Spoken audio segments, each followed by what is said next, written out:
I think being competitive for me was something that's like, yeah, I think it's in my DNA and in who I am.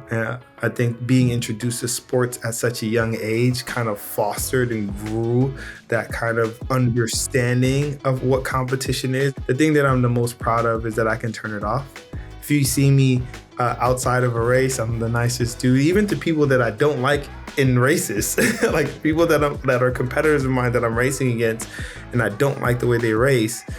Off the bike, we're just people. As much as I love to win, as much as I love to compete, I also like just have a really massive appreciation for people. Joining us in the studio today is a Belizean American cyclist. He is most recently famous for starting the Legion of Los Angeles racing team. He's also started a few other racing teams. He's got many credentials that he's lived up to through his career, and we are super excited to have on the show Justin Williams. Hey, Justin. Hey, buddy, how are you? Oh, so good. So good to see you. Where are you calling in from today? I'm at our beautiful service course in Chino Hills, California. Awesome. Justin, you know the format of the show. You've seen a couple in the past. We've had some of your riders on the show. We always like to start with the sort of fundamentals and the foundation, starting with family. So let's start with, where were you born?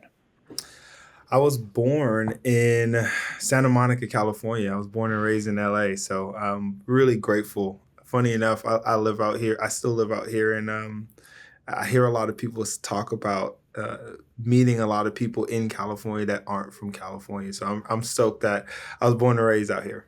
That's right. That's right. You're in the Valley, right? I'm in the valley now. I love it. It's like, a 10-minute ride to Mulholland. Like beautiful, best training, especially right now. It's so incredibly green because of all the rain that we've gotten. Oh, So yeah. I'm trying to enjoy it now before it turns. Dude, I loved growing up in LA. I mean, it was a different time, but it was pretty incredible.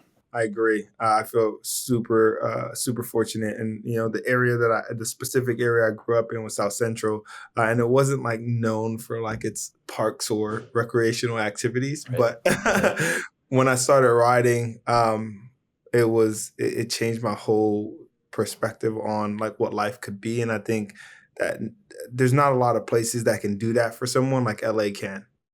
Yeah. Yeah.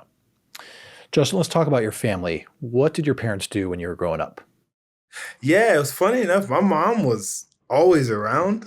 My mom kind of did everything, and my dad was a mechanic, and he would do a mechanic for his full-time job, and then he would buy and sell cars as like his side hustle, which is great because I saw that in my dad, and I was like, okay, cool. Like you could have a job, but you could also like have something on the outside that I always felt like my dad was really passionate about cars. Like yeah, he had to work on them, but yeah, I've never seen someone be so patient about like putting an old car back together.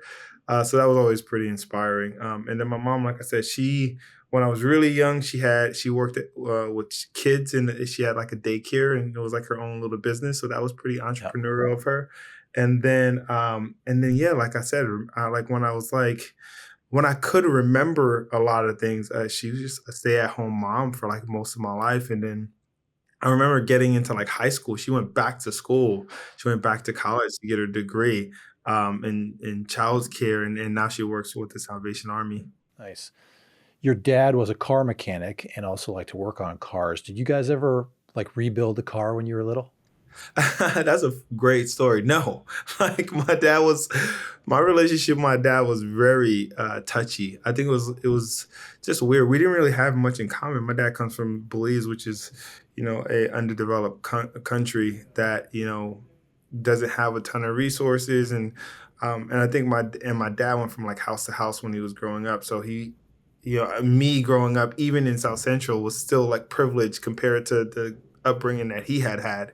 We just Right. didn't have much in common. So I remember trying to help him work on cars, and he would get so frustrated with me because I either A, wasn't listening, and I was a pretty hyperactive kid and my brain was all over the place, or he just expected me to know things that like I could not possibly know.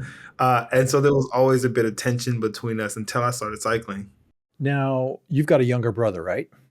I have two younger brothers. They just act like they're older than me. What kind of trouble did you and your brothers get into?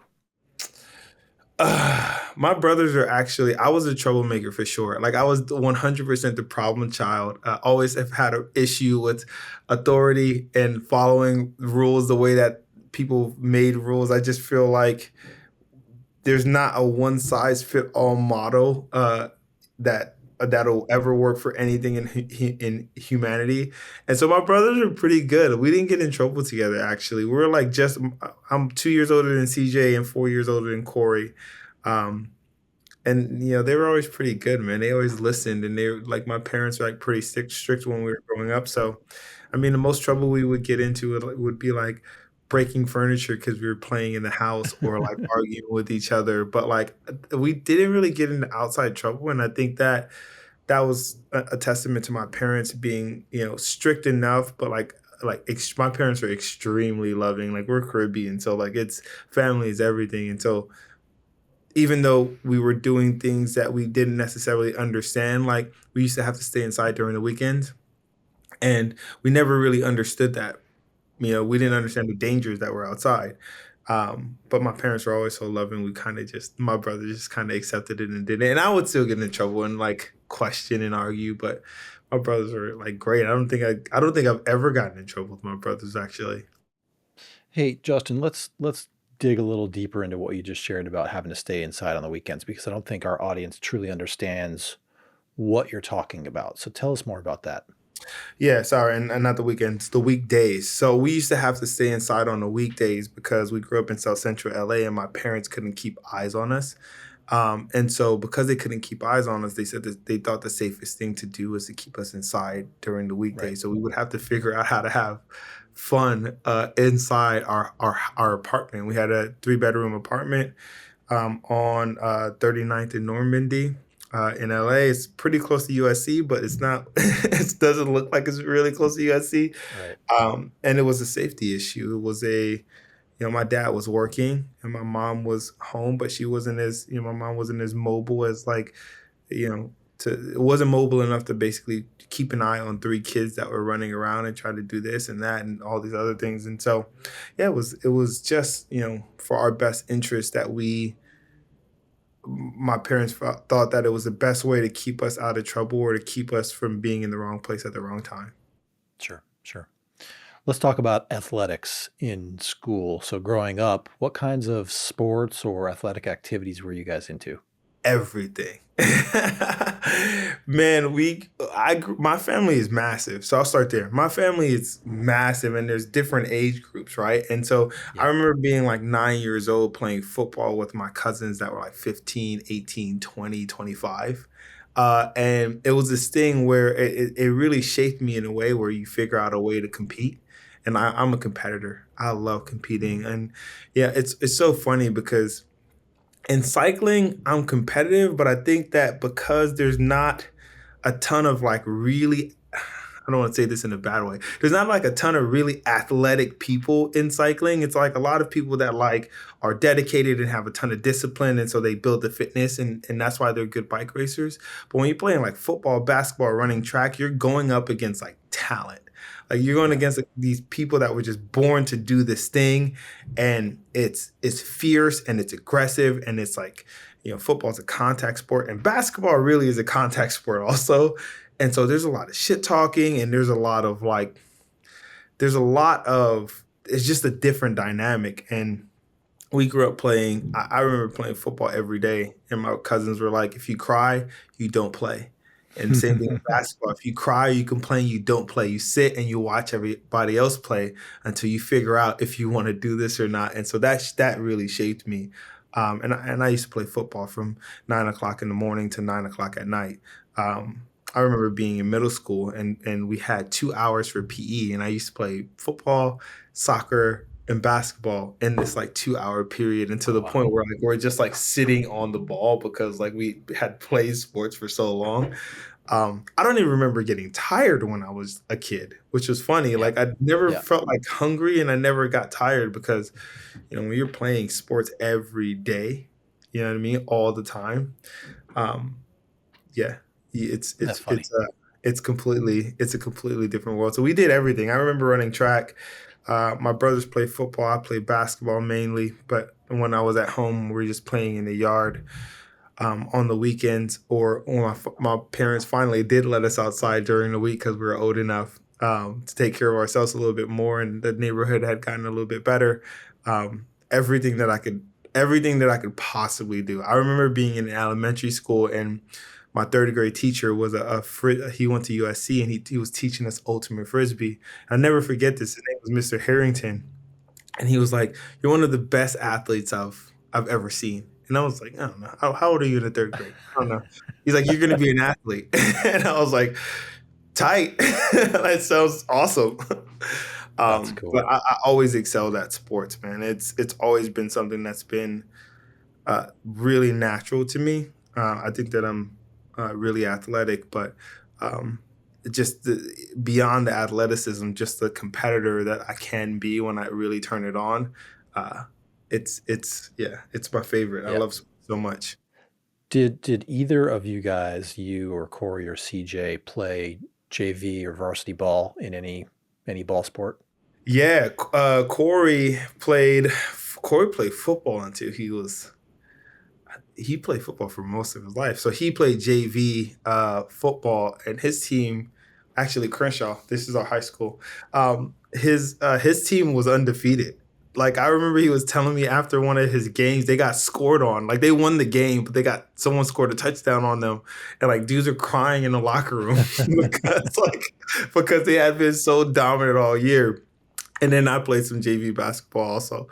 So basketball, well, Pop Warner for Corey and CJ, um, and football. I don't think they ever played club basketball actually, and then club basketball for me. My mom had for some reason, and I'm the only one of my brothers that's over 6 feet.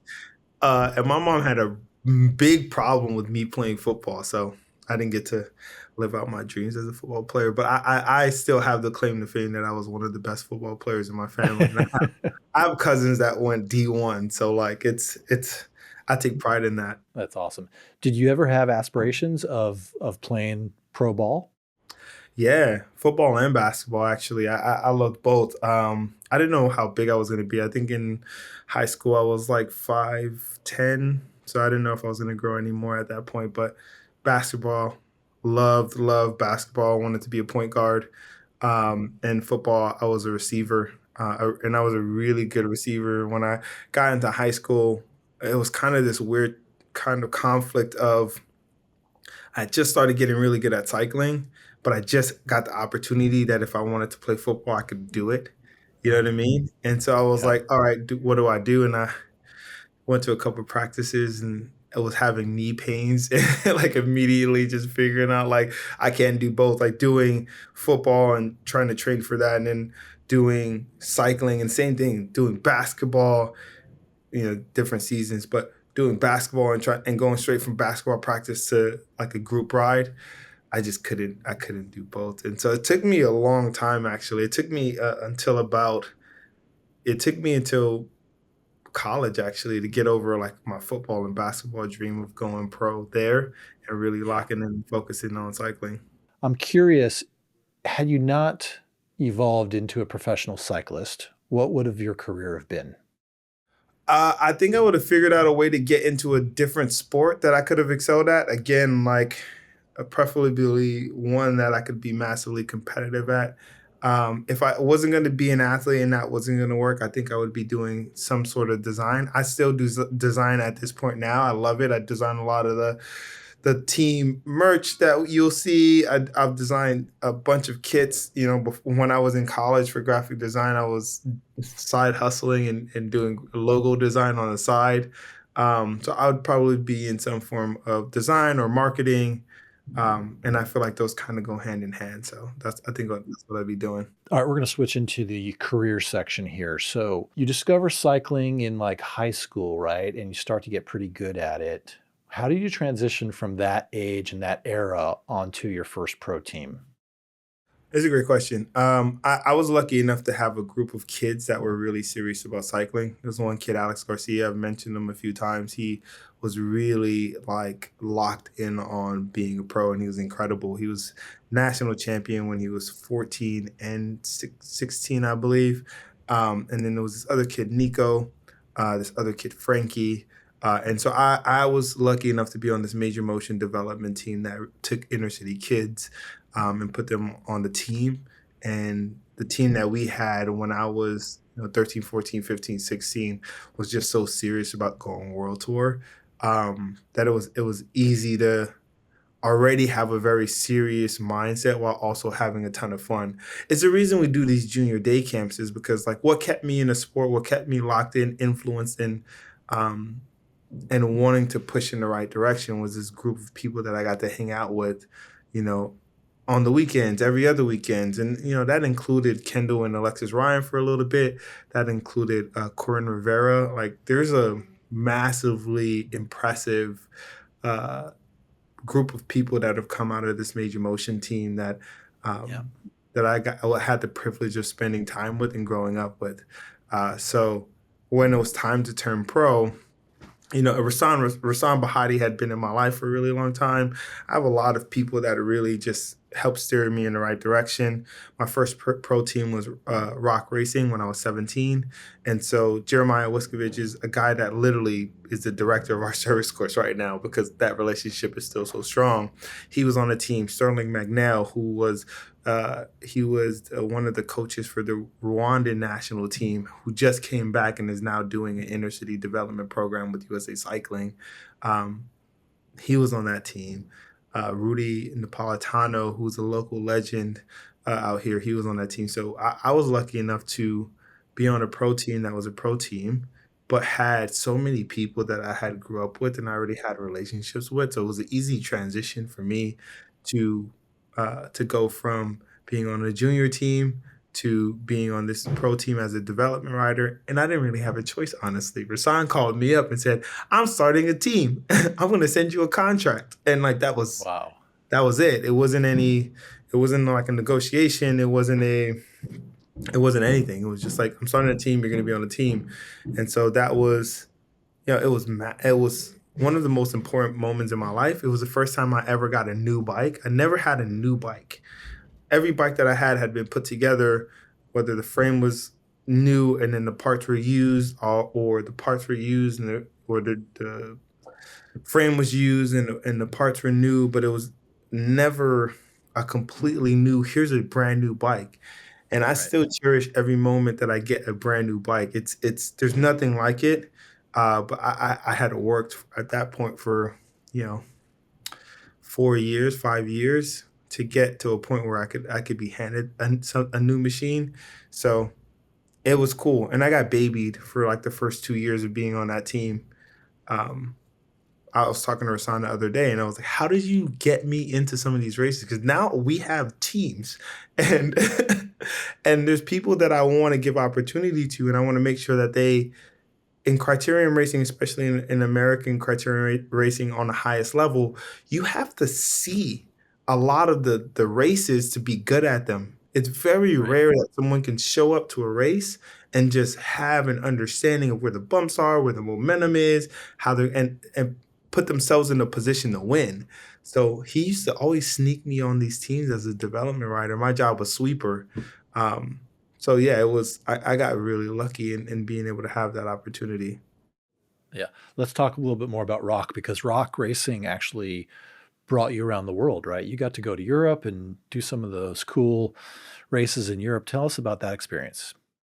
Yeah, well, with rock it was interesting. So with rock, I got to do like a lot of the big American races. Like I think I got to do what were some of the races? I got to do some races that don't exist anymore. I got to do a lot of the national level crits. I got to do the Tour of Missouri, which was really cool. And actually, a lot of the stuff that I did in Europe was with the national team. And I was on the track national team for a long time because I started off on the road, but I quickly transitioned into doing both road and track. And then I excelled at the track. I was really good at the track. Shorter races, really punchy, lots of Yeah. power, which is my talent. And yeah, I won a bunch of sprint national championships like in my third year or something on the Like track. 2006, 2007, Yeah. 2008, that time, right? Yeah. Mhm. And so the national team put me on. I was on the national team, but the national team took me over to Europe to get ready for some of the 6-day stuff that we were going to be doing in the off season. And I just excelled at road racing because it's different. Like a lot of people don't want to do criteriums because they think they're dangerous. Well, road racing is more dangerous than criterium racing where you see the same corners every lap. Like, Right. let me tell you, you're not going down a hill at 100K an hour or, 62 miles, 65 miles an hour. So criterium racing is a little bit safer because it's a bit more predictable. But what it teaches you is how to position yourself and control your momentum and not waste energy. And so when I went over to Europe, I was like massively good at like crosswinds and knowing where to be and the little tingling on the back of your neck you get when the field's going to split. I could identify all of that because of racing criterium racing so much. And so it's an important point that I like to try to put out there is like, if you can't race criteriums, it's going to be really hard for you to like race in Europe because you're still going to have to position yourself. You're still going to have to understand the flow of a peloton. You're still going to have to be able to identify what's happening and how you best like put yourself in a place to be successful. And you can learn all of that from criteriums, which is a controlled environment. Like racing is, if you want to say criterium racing is dangerous, then that just means racing is dangerous, period. Right. Right. And so I always encourage people to really focus on getting into crits. If you want to make it a road race, go do 3 hours before and then jump in the crit. And then you just, you get your 3 hours of training and then you get a finish of what a road race would feel like. Yeah, I mean, when we think about it, like the finish of the Tour de France in Paris is just a big extended crit, right? It literally is. Yeah, And it's cool to that's see pretty it cool. too, because when you watch the lead out trains function, when they have to make a few turns before the finish, is really dope to kind of think about how that affects the sprint. Yeah, that's pretty cool. And they've just ridden for 4 or 5 hours. And then they go into Right. Paris and do what, 7 or 8 laps on the Champs? Yeah, what is it? It's a pretty short stage. It's like 2.5 hours or something. Yeah. Justin, where'd you go then from rock racing? Did you go to Trek-Livestrong after that? I did. Funny enough, I did Roubaix with the national team. Um, I don't know what year that was. It was 2010, maybe 2009 or 2010. I did Roubaix with the national team, and Austin Carroll had been like top 10. Who's a local guy? He's from Orange County. Actually, I saw him yesterday. He had been top 10 the year before, and so I had worked so hard for like a month to make this team. And I made the team, and I remember driving over. It was like partial cloudy skies, and I'm looking out the window, and I'm like, "Please don't rain! Like, please don't rain!" We get there, and it's cold outside, but it doesn't rain. I'm working for Austin. I'm like, Austin, I'm gonna get you into every section. I'm gonna get you into every important section first. And so we started the race, and it was the first cobble section. You come off this road, and you're going through these like slight rollers. They're not big enough where you actually have to pedal. Like you can actually smack over them, and they're only like 3 or 4%. So it's really good for me. So I get into the first section first. I go around the first corner first, and like I go around the corner. Austin's behind me, and I'm like, okay, perfect. And I'm like about to give it, because I'm like, yeah, you make this left hand turn, and there's like a couple K until the first cobble section. But it's an important point because you go from this 2-lane road to basically like one of the small bike lane back roads, right? Yeah. And Yeah. so one of the Euro riders rides up to me. He's like, "Hey, hey, hey! Like, chill, like, relax, like, you've made it."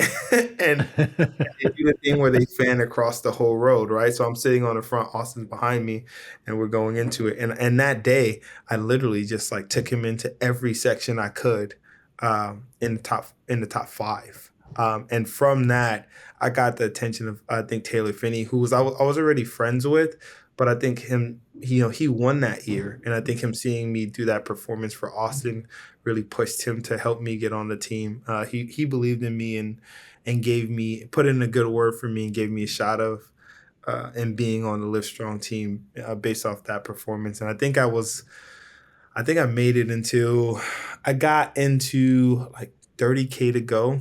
And then I was holding on for my life, but I ended up crashing on one of the cobbles, and I didn't finish, which I was bummed by.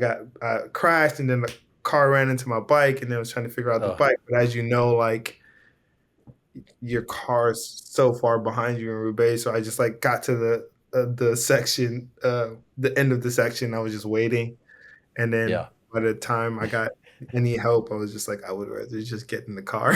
Like I'm not super excited about getting back on the bike right now. But from there, Livestrong. And it was pretty easy. Like I didn't really have to do much. It was just a conversation with I had a conversation with Taylor, and then I had a conversation with Axel.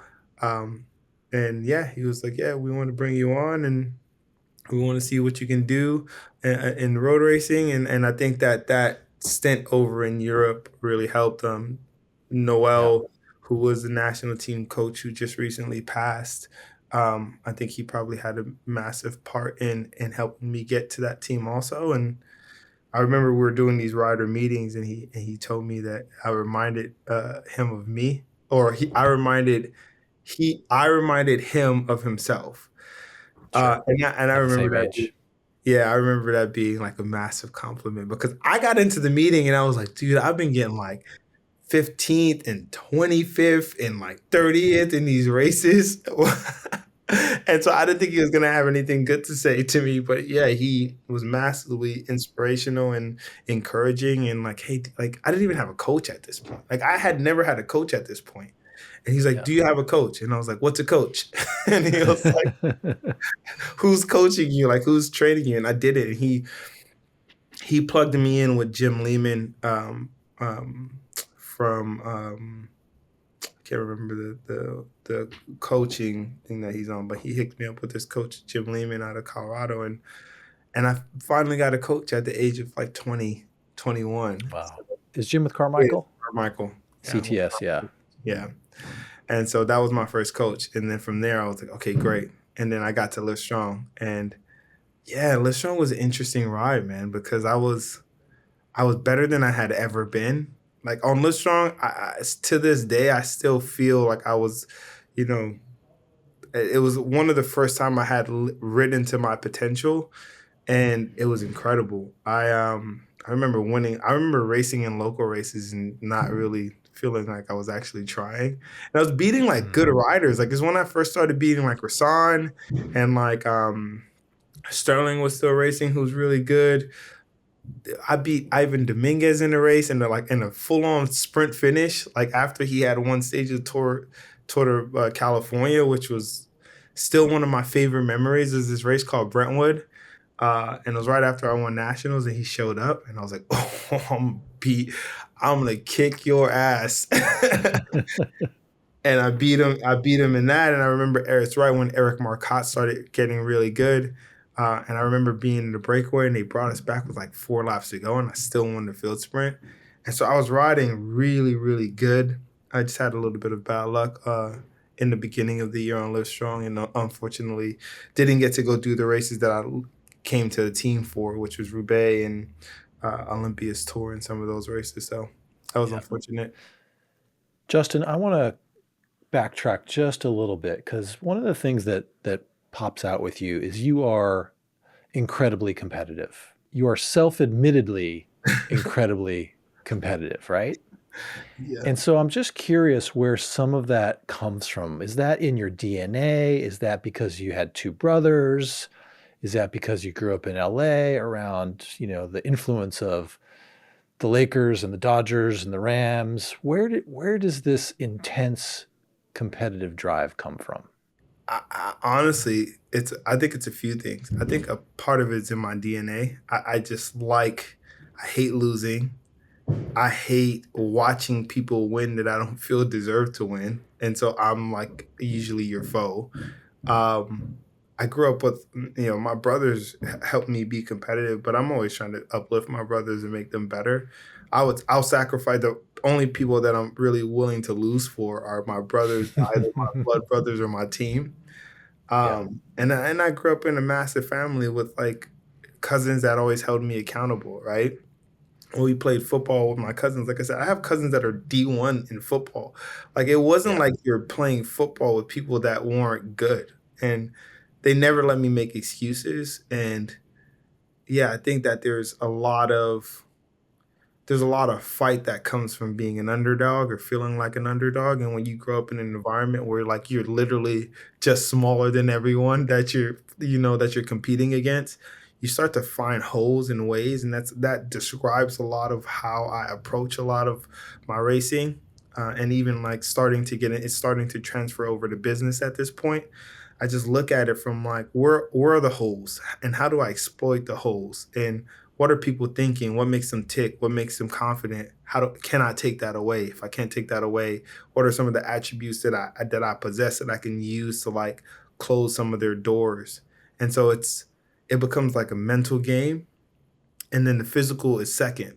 So you have to figure out the mental game first so that you can exploit the things that make you that give you the advantage, and then you use the physical. And I think that in cycling, the thing that I've always found really funny, and I think the thing that makes me dominant in criterium racing, is that people aren't thinking about the mental game first. They're thinking about the physical game first. So they want to go out and they want to ride as hard as they can. Okay, well, what happens when you riding as hard as you can doesn't fix your problem or doesn't get rid of the guy that you're trying to beat? Then they get stuck. And so I think being competitive for me was something that's like, yeah, I think it's in my DNA and in who I am. I think being introduced to sports at such a young age kind of fostered and grew that kind of definitely. understanding of what competition is and why you're doing it. And the thing that I'm the most proud of is that I can turn it off. If you see me outside of a race, I'm the nicest dude, even to people that I don't like in races, like people that are competitors of mine that I'm racing against, and I don't like the way they race. Off the bike, we're just people, and I'm Yeah. grateful that I can turn that off because some people can't. Like that's one thing about Kobe that I always like was, Kobe's my guy, but the one thing about Kobe that I was always like, all right, Kobe's turn it off, was that he never turned it off. It never turned off. And like Corey is a bit like that, like Corey never really turns it off. But I love the fact that I can, because as much as I love to win, as much as I love to compete, I also like just have a really massive appreciation for people. There's a story that I read somewhere, Justin, about a moment you had with your dad riding along PCH. And I want you to tell me if this story is true, but the story goes basically it was one of your first rides and you Yep. were doing it together. He takes you out to PCH for like a 70-mile ride. And like at mile 50, you just had enough and he pulled away from you. And you ended up having to get picked up by your aunt. Is that story true? It's a true story, man. I got him to admit to it the other day. I was like talking to him. He was like, why do you keep telling people that I left you on PCH? I was like, because you did. Like, I'm not making this shit up. I was like, you think that I just made up the fact that my father left me in on PCH? You think I just fabricated that whole thing? And he was like, no, I wasn't leaving you. Like I knew your aunt was like my aunt was basically being a sag. And I don't know what the hell a Okay. sag is. Like he doesn't explain Right. any of this to me. He doesn't tell me to drink. He doesn't tell me to eat. He doesn't tell me anything. So he made me ride the trainer for 2 months before he would take me on a ride. He made me ride the trainer for 2 months to like crack me basically to make sure that I was serious, because he had told me before the sport is expensive. You can't just come into it and try to do it and then you don't want to do it after we get you all this stuff because it costs a lot of money. And I was like, no, I want to do it. He made me ride the trainer for 2 months. And then he took me out for a ride. It was like a 70-mile ride, dude.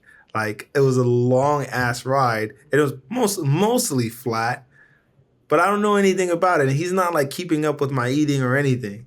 And so it's funny because it's like the one thing I tell anybody when they're starting to ride is like, don't do too much too fast. It's the worst thing that you Yeah. can do, because I don't know if you've ever experienced bonking, but it's literally your body eating itself and it'll make you never want to ride a bike again.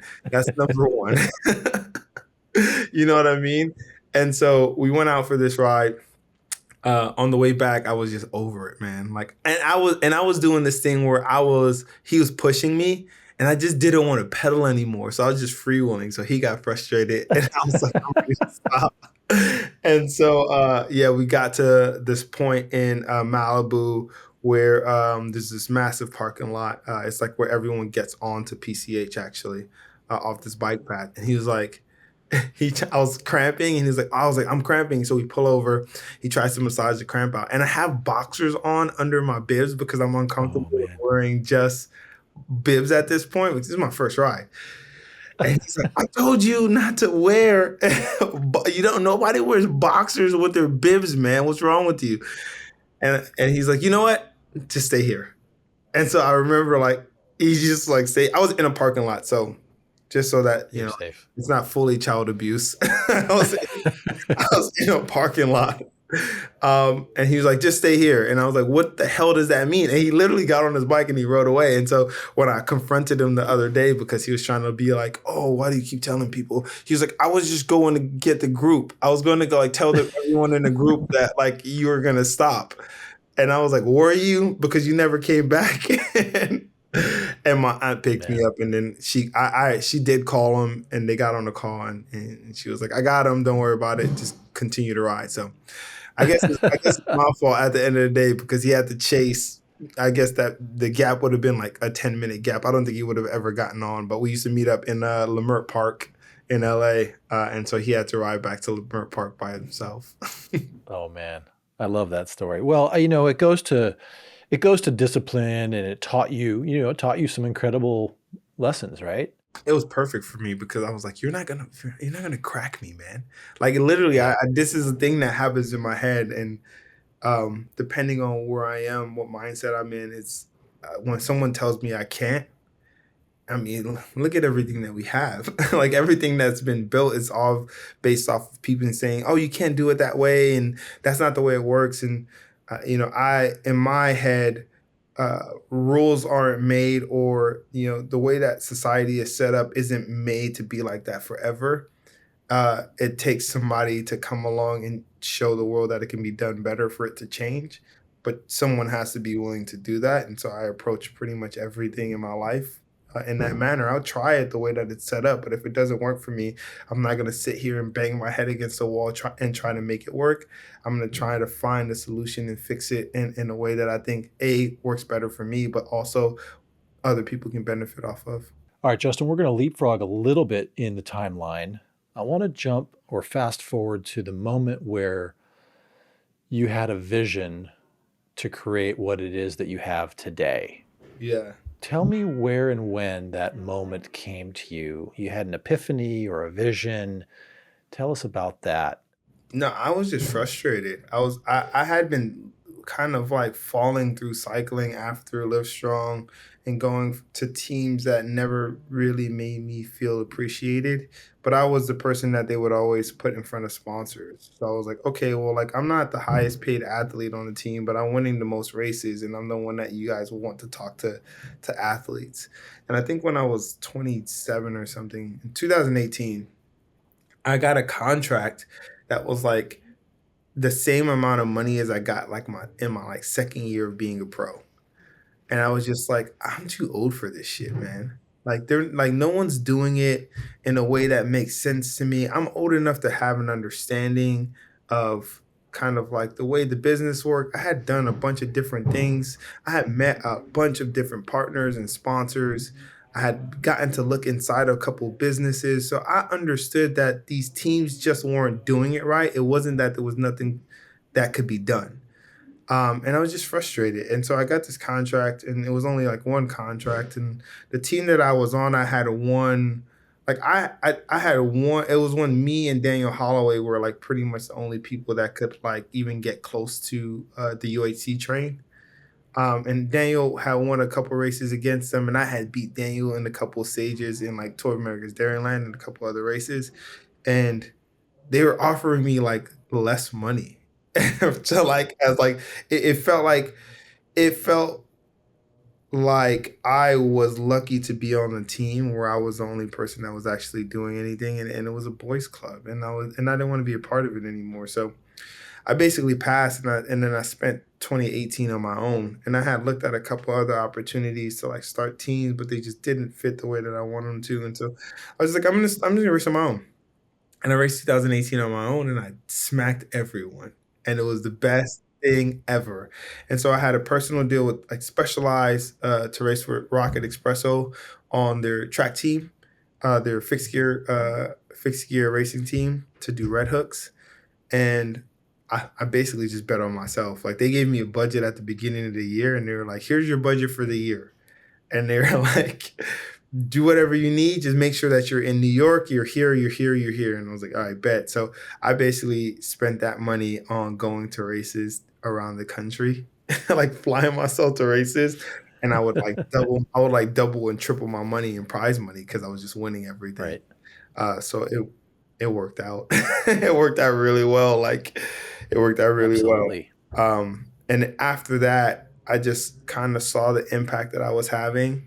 And even then, that's when I started seeing like more black faces show up to races and stuff. And I remember in New York and Harlem, I won the race. And I have a lot of family out there, but they also have like a massive Belizean community. And I had won that race. And there's a photo of me kind of riding into this crowd. They let everybody into the street. And like there's this massive Belizean flag, and I ride into this crowd of people after winning the race. And it was like, okay, like this is really special. And it feels like winning a football game. And I've never had that in cycling. And I want to grow that. I want other people to have this. And so that's kind of where it started. That's where I was like, I'm gonna do something different. And so I started talking to originally I had started to talking to Specialized and Chris Reichert actually, and I was like, hey man, like I want to start a team, like a crit team. I want to travel the country. It doesn't have to be that many of us. It could be like, we had originally planned for 4 people in this Sprinter van. So Chris got this Sprinter van approved. That was like the biggest Sprinter van they had. It had like 2 queen beds that were stacked, and then a biker behind it, and it had like a bunch of pilot chairs. It was sick. And so that was the original idea. It was like, I don't think Red Hook was going to be happening again. So this was basically going to be a transition from the Red Hook team to a team that kind of had the same attitude and swag, but would have been based off of the success that I had in 2018. And then I won the national road race in crit that year. So it was like Right. they could get behind backing that. And I remember having all of these meetings with Chris Riker because I was like, I need more money. I need more equipment. And he was like, dude, you're gonna get me fired. Like I can't just open up the checkbook to you. We ended up agreeing on a number. And he was like, I'm gonna give you this money. It's your money. You can do whatever you want with it. And I'll get you the equipment for your team. And that was the beginning of like what Legion is. I had a bunch of conversations with my brother, with Corey, and he was like kind of going through the same thing that I was going through on on the team that he was on at the time. And it took me a long time to convince him like that him having that UCI badge messes with people's head, man. So Yeah. he was on a team that was Continental, and I was like it doesn't matter if you're Continental. Like I literally make more money than everyone on your team. What is pro? Like what does it mean to be a pro? Is it like the Right. paycheck? Is it the races that you get to do? Because like I race with you guys, and so I was trying to like change his mindset on like what this badge meant.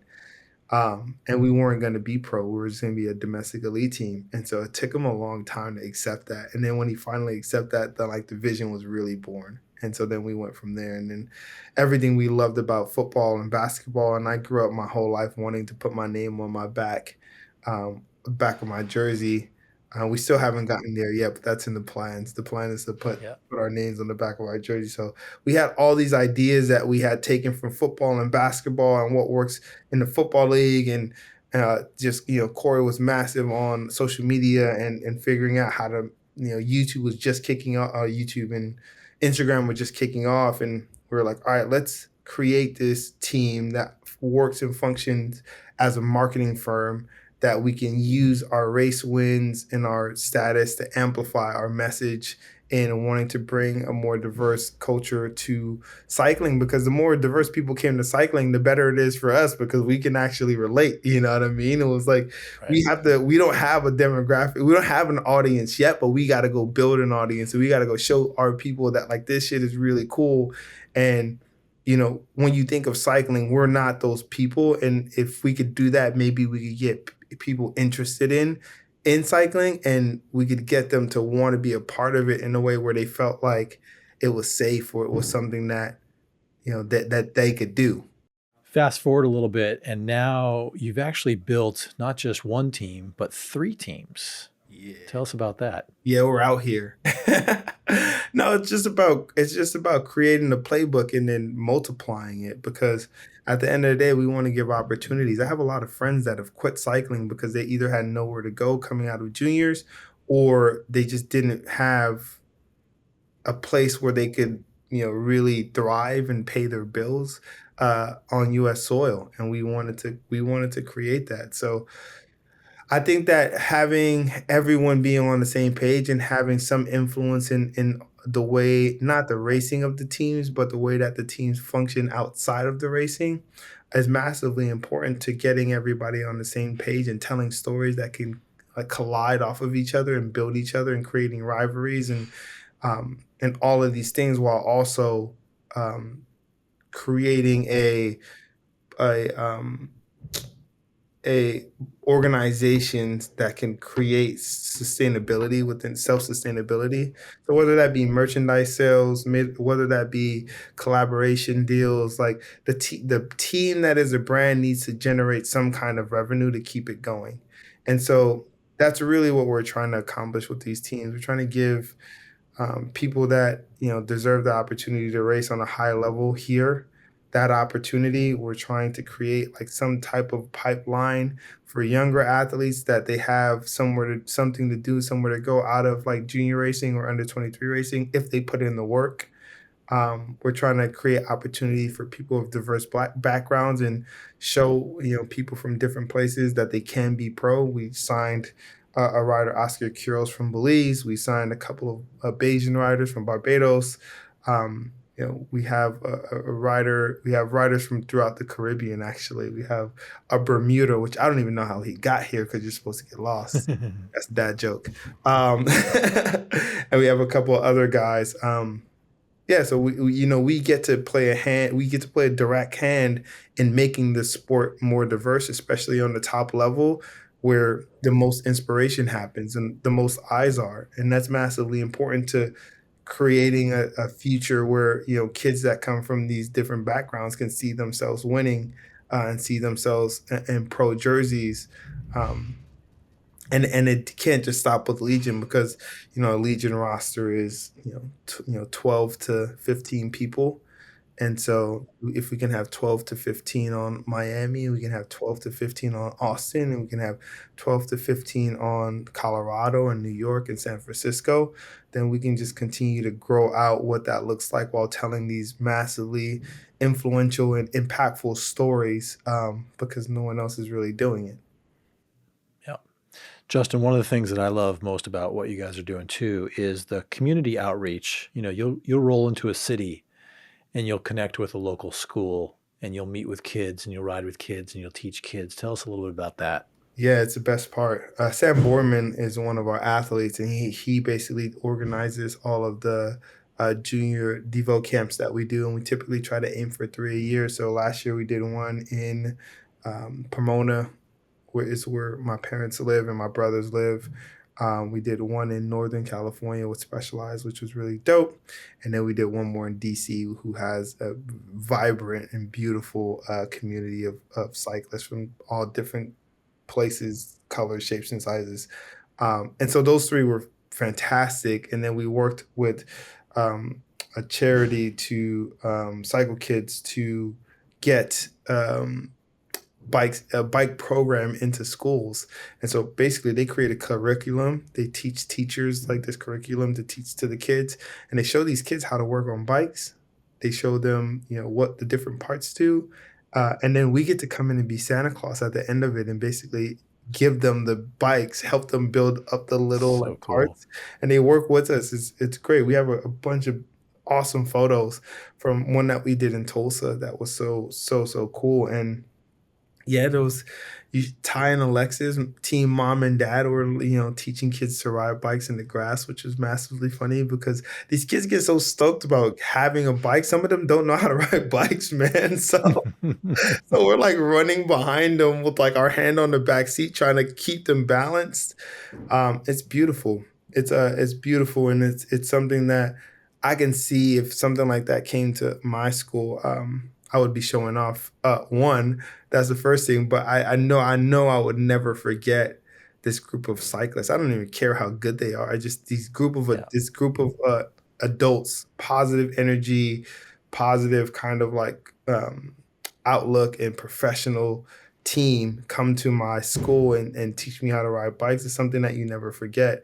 And that's something that we really cherish as a team and as an organization, that we get to have that. We get to be the people that have that impact on, a generation of kids that, if we see 3, 4 kids come out of that and become professional cyclists, I mean, that would be incredible.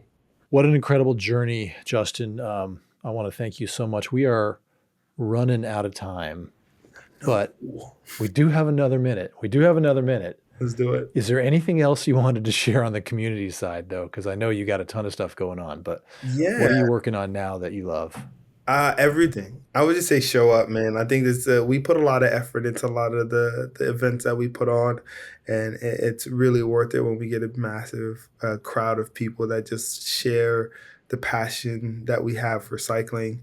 And so show up, guys. Like, we're doing it for you guys. We want to take pictures. We want to have conversations. We want to hang out. So whether it be a junior day camp and you're a kid, and it's funny because it's called a junior day camp, but as long as you're not like 30 trying to show up, you're like good to go. You know what I mean? You're So, still like, welcome. yeah, you're still welcome. If you're just a younger athlete, show up. We have nothing but time for you. We literally set aside time to just hang out with you guys and answer your questions. The same thing on the community front. Like, when we show up to your town and we pull up, like, please feel free to show up, ask us questions, hang out with us, shoot the shit, ask us about racing, and everyone's gonna have a different opinion, which is really cool. And let's continue to do this together. Without you guys, there is no us. And so we massively appreciate like all the love and admiration and respect that you guys and support that you guys give to us. Cool. All right, we're going to move into the speed round where this is the changing gears psych profile. I'm going to throw 15 quick fire questions at you, and let's just see what you like. You Let's do ready? it. Yep. Pancakes or waffles? Waffles, Coffee or tea? coffee for sure. Tacos or burritos? That's a fantastic question. I'm usually a burrito man, and I'll say burritos right now, but tacos are creeping up. Spicy or mild? Spicy, really spicy. Hot weather or cold weather? Cold weather. Funny enough, I'm from California. I'm spoiled for hot weather. I'm ready for a Yeah, change. interesting. I'll trade with you. I will house swap with you any day. No, we're not talking about Chicago code. We're talking about like we're talking about Colorado OK code, or like Yeah. Seattle code, San Francisco. San Francisco code. There you go. Perfect. Rain or snow? Snow. From a guy that's never been that's never in the snow. Mountains or the beach? The beach. Cities or suburbs? Cities. Cars or trucks? Cars.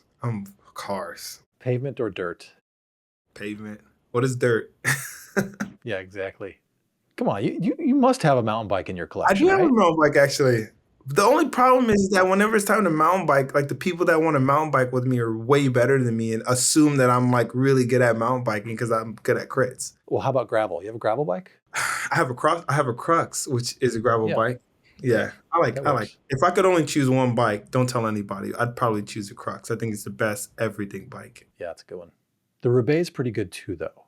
I don't like the Future Shock. A little bit heavier. It's not as quick. It's not as agile. You know what I mean? I like to bounce around and yeah. Gloves or gloveless?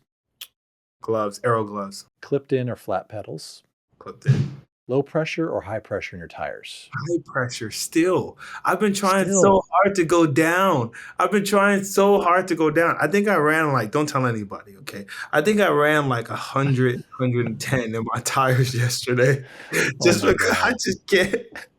And I kept hitting a couple bumps. It was in turn two, you would exit the corner and there was like a lip because it was like a drain. So you'd have to hit the lip like exiting the apex.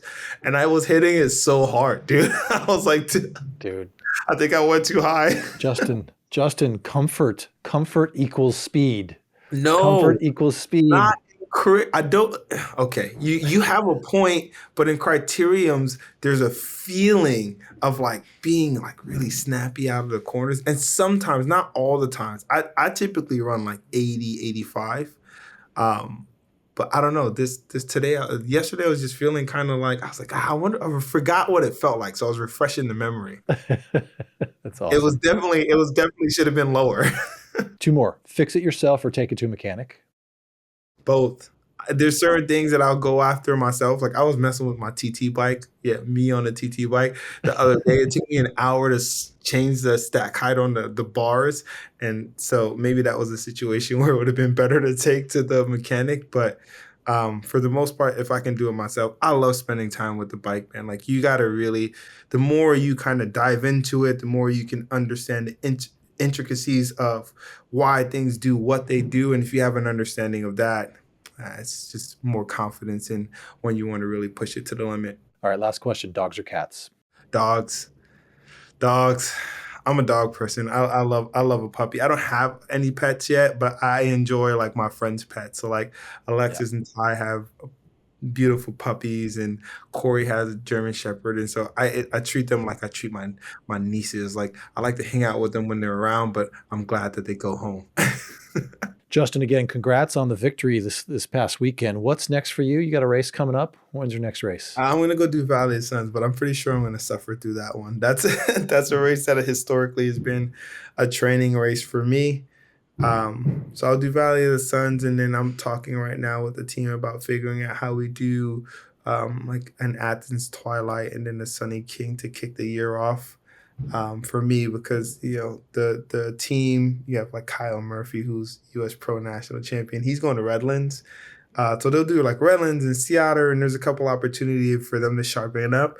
But I only have local races to sharpen up, so I have to take my Yeah. ass to like to some of the bigger races around the country to make sure that I get sharp, because my first big test is going to be Tulsa, and I want to make sure that I'm ready. Justin Williams, thank you so much for being on the show. Thanks for sharing your stories. Thanks for being open and doing everything that you do. And congrats. I appreciate you. Thank you so much for having me.